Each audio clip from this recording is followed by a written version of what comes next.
What did you think you were really good at until you saw someone who was actually really good at it? Table tennis.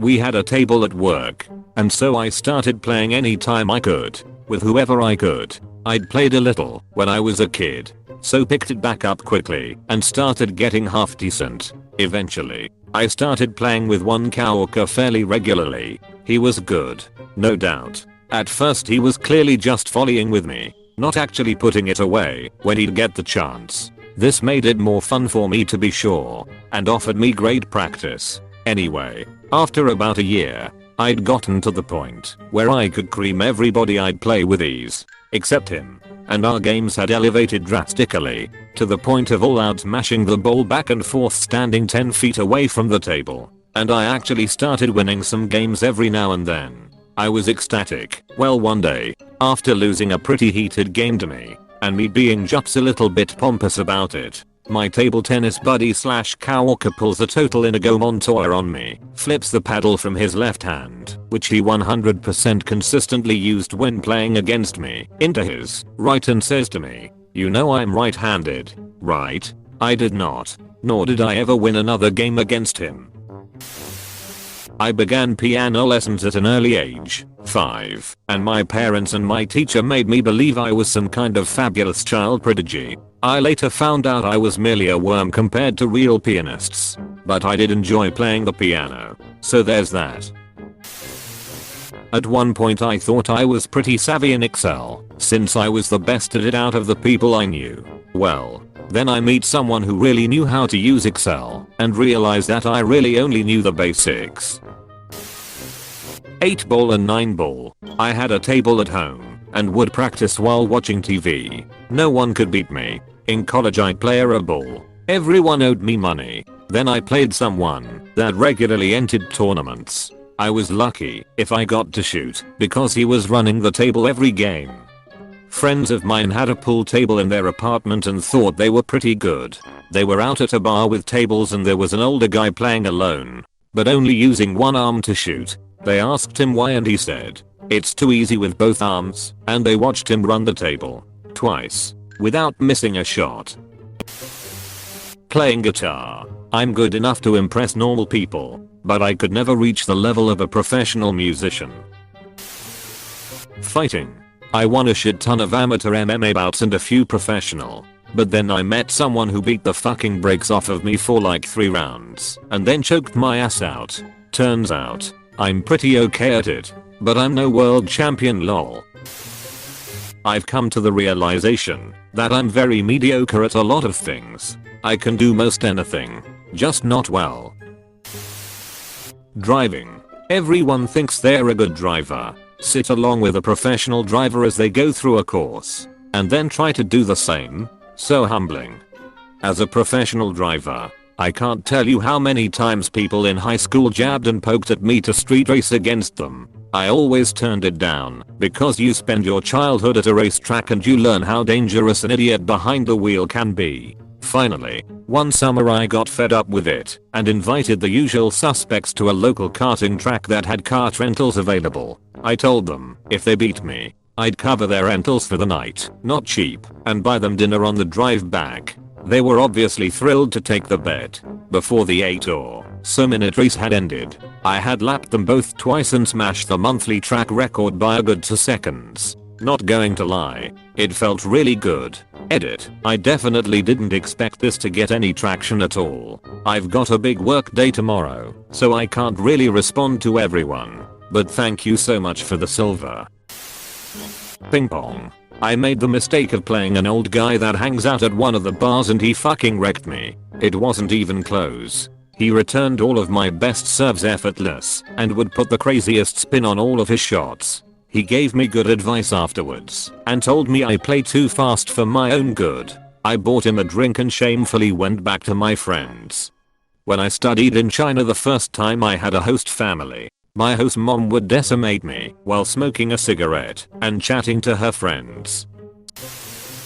I thought I was pretty good at Tetris. People who saw me play were quite impressed. Then I started playing Tetris 99. Turns out I'm not that good. Holy same, I played on a computer website and got a high score of 3 million, then looked up the high score on the website, it was like 500 million, still pretty good at Tetris, not pro level though. Okay, I'll jump in. In my late 20s I had never lost a single game of Scrabble in my life. I have a pretty large vocabulary and a talent for pattern matching, so I was always able to come up with very long words and find high bonuses to place them on. The true Scrabble players are already laughing at me. Well, I was looking for something to do with my time and decided to try the local Scrabble club. I'll cut to the chase. I didn't win a single game. I didn't even present a challenge to a single player there. Several of them got annoyed at having to match up with someone as bad at Scrabble as me. I left that night deeply humiliated, but amazed. I never went back. What I learned that night is that championship Scrabble players do not bother hunting for 150-point mega score words. No, they kick your ass by placing 3 tiles that cross-connect to form 5 different words, 3 of which are 2-letter words, and all of which somehow share the same triple word score tile, even though only 2 words can possibly use it. And they score like 226 points by laying down those 3 tiles. It's incredible. It's as much art as science. So I learned a lot about humility from that one. As a 23-year-old birder, it's humbling to be beside a retired 70-plus-year-old who can see birds where none seem to be and identify them. Skiing. Thought I was the quickest of the quick. Craving perfect parallel lines. Living my life on the edge. Nope. Ski team whizzed by me when I thought I was going fast. Turns out, I'm just a buffoon on 2 planks now plowing around ungracefully. In 2015 for spring break took my daughter to Sugarloaf in Maine. US National Ski Championships were held that week. We were on the slopes with members of US National Ski Team. A typical recreational skier may go 20 miles per hour on a steep slope. Racers warming up for events would pass you going 60 miles per hour on those slopes. Amazing to watch. And humbling too. Fighting games. I was the local champion until I played online. Drawing and painting. A huge part of being an artist is the near constant beatings your confidence takes. I used to teach high school art, and those kids were amazing. They should have been teaching me. My dad likes gardening and loves his plumeria. He has about 30. He recently found a local plumeria club on Facebook and went to a meetup. He was the only one there with less than 100. My mother has stopped complaining about him having too many plumeria. Guitar Hero. I never met anyone who could beat me. Then I saw a dude on YouTube 100% bark at the moon with his back to the screen and I'm done. I was actually a really good wrestler in high school. I went to state as a freshman, got 4th as a sophomore, 2nd as a junior, and then won state my senior year. During the summer before my senior year my team went to a wrestling camp. My coach knew the coach of another team in another state and we went there to practice with them for a week. I was the best wrestler on my team and I beat everyone on their team also. The 3rd day of camp some guy came in to wrestle with us. I didn't know who he was, but we were about the same size, so I challenged him. This guy proceeded to fuck me up for the next hour. I didn't score a single point on him, and he did whatever the fuck he wanted to me. I was completely helpless. Come to find out he was a 2-time Division 2nd national champion in college and a 3-time All-American. I learned that there are levels to that shit, and I got a massive dose of humility. Programming. Most of my fellow students were pretty bad at it. Then at my first job I pair programmed with a guy that had been doing it for 40 years. They placed you with the old timer so you could learn. I think I'm a pretty solid writer. Every now and then I read a novel that just makes me think, well, I love you, but also fuck you a little bit. I went to a small high school. I was widely praised as the best writer they'd ever seen by my teachers. If it was a creative writing exercise it was no contest that I'd get highest marks by a wide margin. I had the biggest ego by the time I got to university and majored in creative writing. Boy, I was not even close. These guys were on another level entirely. That definitely killed any and all desire to pursue it as a serious way to make money or ever publish.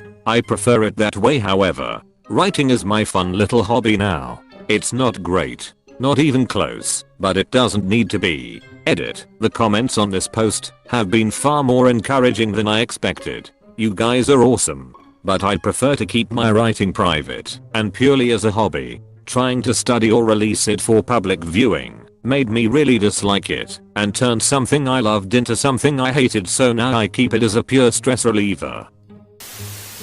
I would love to hear answers to the inverse of this question, where someone didn't think much of their prowess but turned out champions.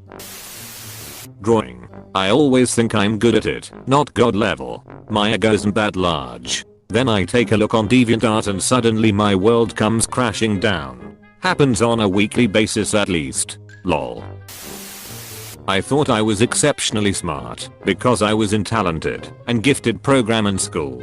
I was a great test taker. I got good grades and breezed through getting my bachelor's degree. School was always pretty easy for me. Then I went to law school. Everyone was older than me, had actual life experience, and they were realty fucking smart. People would ask such thought-provoking questions. I couldn't believe we had read the same thing. I realized graduating high school and getting a bachelor's in political science at a state school wasn't genius level stuff, and I had developed absolutely zero study skills over the prior 21 years. My first year in law school hit me like a ton of bricks, but it all worked out. I played in a piano competition at age 16. Back then, I fancied myself a pretty good pianist, and there was this teenage girl who went on stage, sat down in front of the piano, and calmly blew all of us other contestants away with ease. She played Maurice Ravel's Juxto, and she was absolutely captivating. Within about 30 seconds, I think we all knew she was going to win first prize. After a few minutes, I felt the judges ought to end the contest right then and there and just give her the trophy. Even now, over a decade later, I'm still in awe of her. She did it with so much grace, dignity and style. I only wish I knew her name. Programming. Learned a lot in college, and at my first job, I switched based on my skills. Came to new company, met my senior who is incredibly talented, and realized I have a long way to go. For a long time it was hard for me to even realize what separated a fantastic programmer from an adequate one. Even when I was working with other programmers, there are obviously some basic fundamentals. You need to know the quirks of the language you're working in and how to use it. You need an understanding of data and code structures and where they work best. You need to have a consistent and robust organizational structure to your code so that it's easy to expand the functionality of it later on. And you need to develop so many other small skills. Just getting to that point can take years of working in a language. But it always seemed like once you had a good grasp of those fundamentals, that was all there really was. You were essentially equipped to solve any problem you could understand as well as anyone else. Then later I actually met someone who I would consider a fantastic programmer, and it really is amazing the difference. It's not that they use extremely complex structures in their code, or that they write code which is somehow lean and simplified down to its fundamentals. More, it's just very efficient. Wherever possible they fall back onto some aspect of the language to make their job easier, and as a result are able to write high quality code which they tap out so quickly and consistently it almost seems like a train of thought. As well, they were just incredibly easy to talk to about the subject and had an explanation ready for every decision they'd made and why they thought it was best. It's really incredible just how skilled some people are. I learned to solve a Rubik's Cube and practiced until I could solve one in like 30 seconds. Then I saw a video of the world record at the time, which was like 9 seconds. That was pretty depressing for me. Math. I'm a theoretical physicist, and I always felt I was pretty good at math in undergrad. Then I met the professor I'm working for right now. One of my life goals is to become at least 3/4 as good at theoretical physics as he is. Then I met Ed Witten. Then I read some papers by Freeman Dyson. Damn,